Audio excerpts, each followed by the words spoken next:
Is it true that all hybrid tea roses quit flowering even if they are getting the correct nutrients? If not, what could I do to help an older hybrid tea rose bloom? It gets full sun from about noon to about 5 p.m.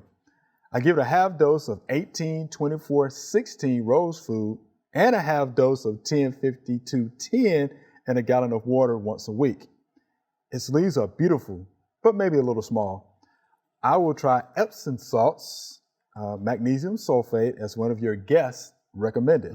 What else would help? And this is Charles. So let's go back to this for a second. Half dose of 18, 24, 16 rose food. Then we come back with another half dose of 10, 52, 10 in a gallon of water once a week. What do you think, Booker? One thing I think she's getting too much fertilizer, really, especially the first number on the back of fertilizer. I think it's probably doing a lot of growth in there, trying to be growing and stay green and everything.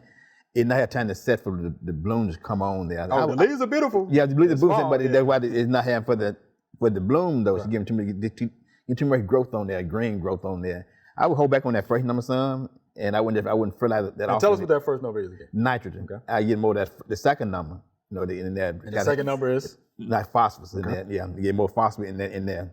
And she can go buy some stuff like superphosphate or something around and put right in there and work into the soil. And that might help some on that road, Joellen. What do you think?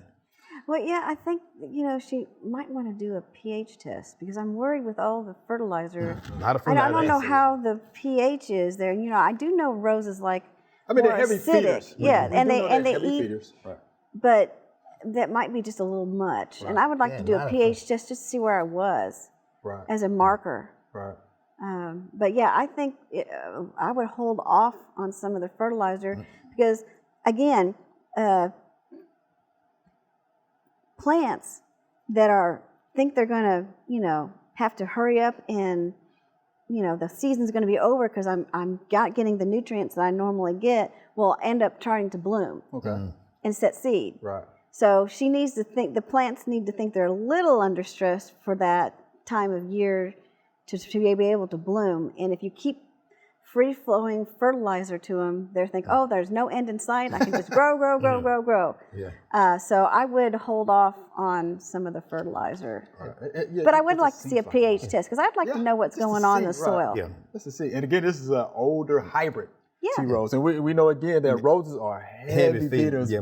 But I'm just looking at this. Yeah, there's a lot of fertilizer you're giving in there. And then you want to come with the magnesium sulfate, which is Epsom salt. So it's like, wow. I would like to know a pH test to see what's going on. And they can test for the magnesium content too. Yeah, and organic in the soil too. But a lot of times, sometimes you might I know one time you might have changed that road to another location. Sometimes that soil might have got overused, so it's been there for a while, and the soil is not producing good. Sometimes the soil just get over too much stuff in there and it's not producing well.